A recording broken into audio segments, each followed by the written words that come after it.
गणपती माऊली Sharjah आता गुरुराया दंडवता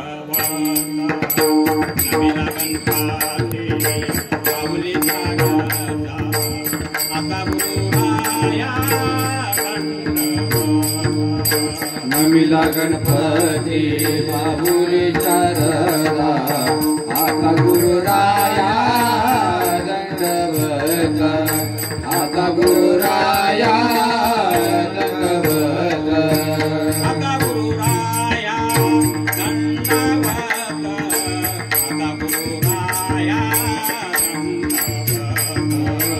आता गुरुराया दंडवत आता गुरुराया दंडवत आता गुरुराया दंडवत नमिला गणपती माऊली सारजा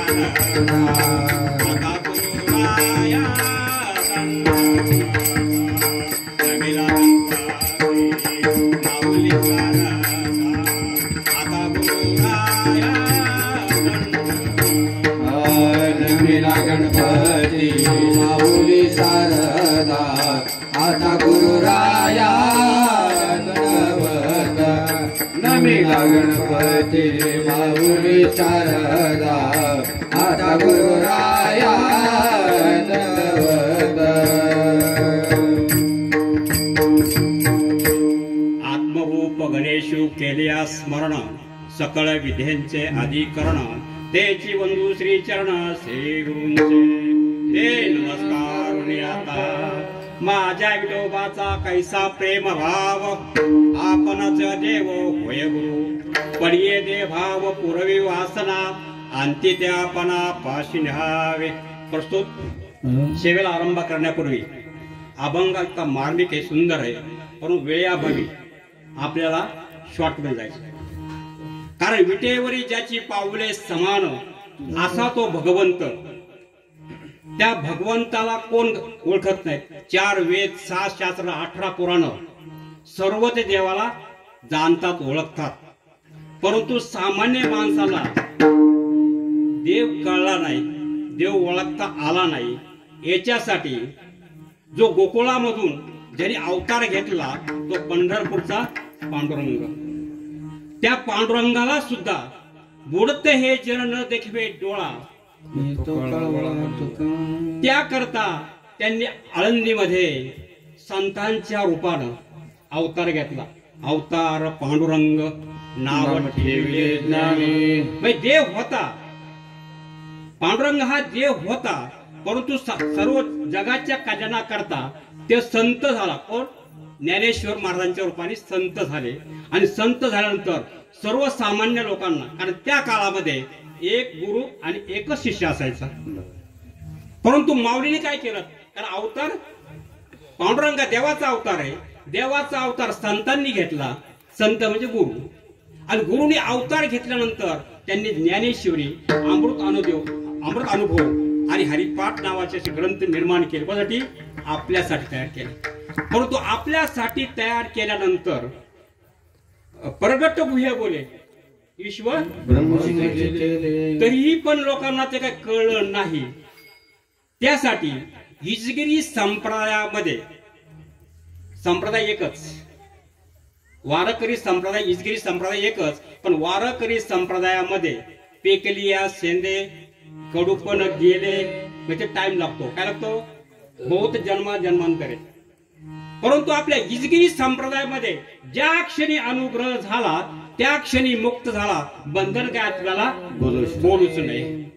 मग हा जो देहभाव, देवभाव हरपला तुझं पाहता, हा देह, ह्या देहाने प्रपंच करायचा, संसार ह्या देहाने करायचा आणि जीवाने काय करायचा? परमार्थ करायचा. आपण काय करतो? देहाने करावी उपासना, आपण विवेकी उरेना. समर्थ रामदास स्वामी म्हणतात, काय म्हणतात? का सज्जनाचे लक्षण कसे असतात? तर ज्या क्षणी अनुग्रह झाला तेव्हापासून जीवाचा जन्म झाला. काय झाला? देहाचा नव्हे, जीवाचा जन्म झाला.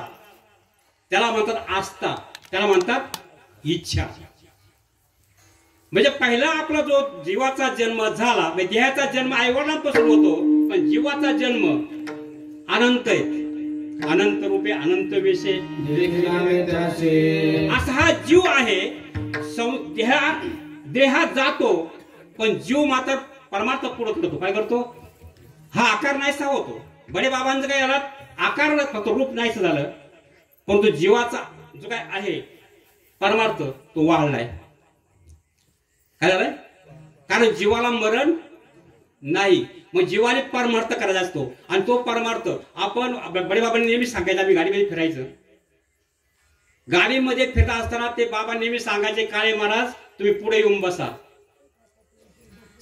गाडीत बसल्यापासून सकाळपासून जी आमची चर्चा फक्त परमार्थामध्येच, संध्याकाळी नवे पाठ 4 वाजेपर्यंत सुद्धा.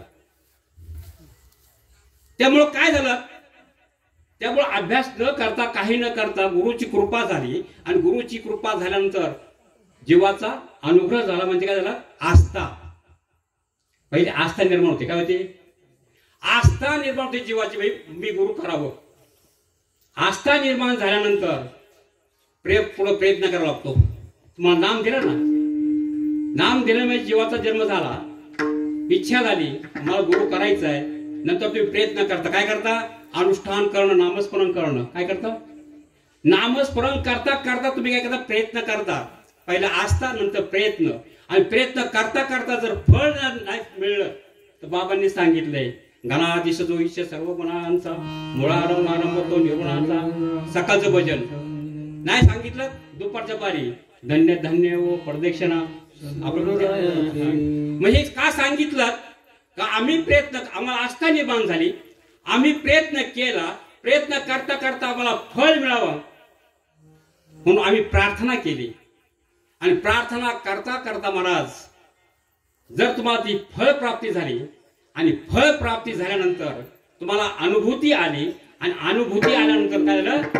तुम्ही रती झाला. रती म्हणजे आरती.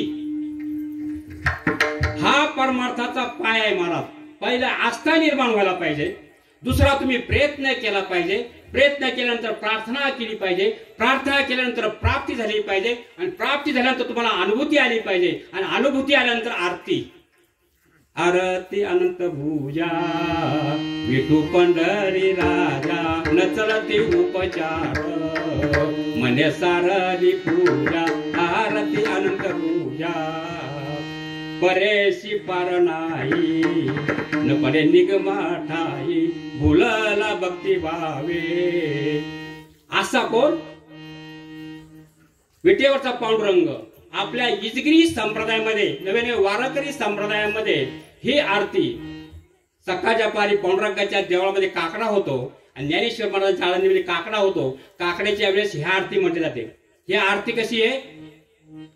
अनिर्वाची. अनिर्वाचे सुध बुध उभा राहिला मीठ, राम जनार्दनी पायी जडले वीट. आरती अनंत पूजा विठू पंढरी राजा, न चलती उपचार म्हणे. कारण ही देवा सद्गुरुराय हे सगळं तू तयार केलेलं आहे. पाणी तुझं आहे, फूल तुझं आहे, सगळं सृष्टी तुझी आहे. मग मी कशाने पूजा करू? कशाने पूजा करू? काय करू? तर पूजा करायची असते देवाची, जरी सद्गुरूची पूजा करायची तर मने सारानी पूजा, मनाने पूजा करायची. काय करायची? मनाने पूजा कशी करायची? ही मनाने पूजा करीत असताना आपल्या सद्गुरुरायाने आपल्याला जे काही महावाक्य दिले ऐकून घ्या. महावाक्य दिले असताना त्या महावाक्यामध्ये काय? 3 अक्षरे. किती आहेत? 3 अक्षरी मंत्र. तो जो मंत्र दिलेला आहे त्या मंत्राचं जर चिंतन जर केलं तर पहिला म्हणजे काय? म्हणजे तुमचं आमचं जीवन शब्दावर चालतं. आता आपण बोलतोच ना, बोलणं म्हणजे पहिला शब्द, पण शब्द नंतर अर्थ, अर्थाच्या नंतर अभिप्राय, आणि अभिप्रायाच्या नंतर अनुष्ठान, आणि अनुष्ठानच्या नंतर अनुभव. म्हणून बाबा सांगतात अनुष्ठान करा. काय करा? पण अनुष्ठान केल्यानंतर तुम्हाला अनुभूती, ते अनुभव येतो, आणि अनुभव आले अंगा ते जगा. आणि हे जर तुम्हाला जे काही आपल्या सद्गुरूंनी, आपल्या बडेबाबांनी आपल्याला जे काही नाम दिलेले आहेत, नामाचा जो अनुभव आहे, आपल्या देहाच्या 3 अवस्था आहेत. किती अवस्था आहेत? तीन. पहिली म्हणजे जागृती, दुसरी म्हणजे स्वप्ने, आणि तिसरी म्हणजे सुसुप्ती, आणि चौथी म्हणजे तुरीय अवस्था. आता हे जे काही नाम दिलेले आहे, हे नाम जे आपलं शरीर आहे, या शरीराला अ म्हणतात.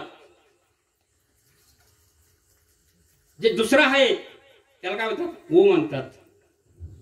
आणि मग हे तिन्ही एकवटले, ते शब्द ब्रह्म कळवळले, ते मी आधी नेमिले गुरुबीज. कारण ते तिन्ही एकत्र आलेले, कोणतं, ओमकार. त्याला काय म्हणतात, आदिनाथ गुरु सकल सिद्धांचा, मचिंद्र तयाचा आदिनाथ गुरु सकळ सिद्धांचा, मचिंद्र तयाचा. मचिंद्राने बोध गोरक्षाच केला, गोरक्ष गोळाला गहिनी प्रसादे निवृत्ती दाता, ज्ञानदेव तारा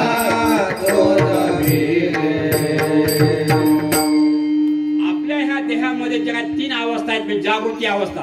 जागृती अवस्थेमध्ये आपण कर्म करतो, त्याला काय म्हणतात, विश्व म्हणते. आता विश्वात्मके देवे वाग्य पुरुषावे, तो सोरी पद द्यावे. स्वप्नामध्ये आपल्याला जर स्वप्न पडतं, त्या स्वप्नामध्ये काय असतं, त्याला तेजस म्हणतात. आणि ज्यावेळेस आपण देह धारणा करून आपण ज्यावेळेस पुढे जातो, त्यावेळेस काय म्हणतात, प्रज्ञा म्हणतात. आणि प्रज्ञेच्या नंतर आत्मा. ह्या आत्म्याची रूप आहे. काय टाइम नाहीये, आपण केव्हा तरी नंतर चर्चा करूया. म्हणून झालेली सेवा माझ्या सद्गुरूच्या चरणी अर्पण करून आजच्या सेवेला पूर्णराम. तुका म्हणे पावे ती चाली खाला विठाला.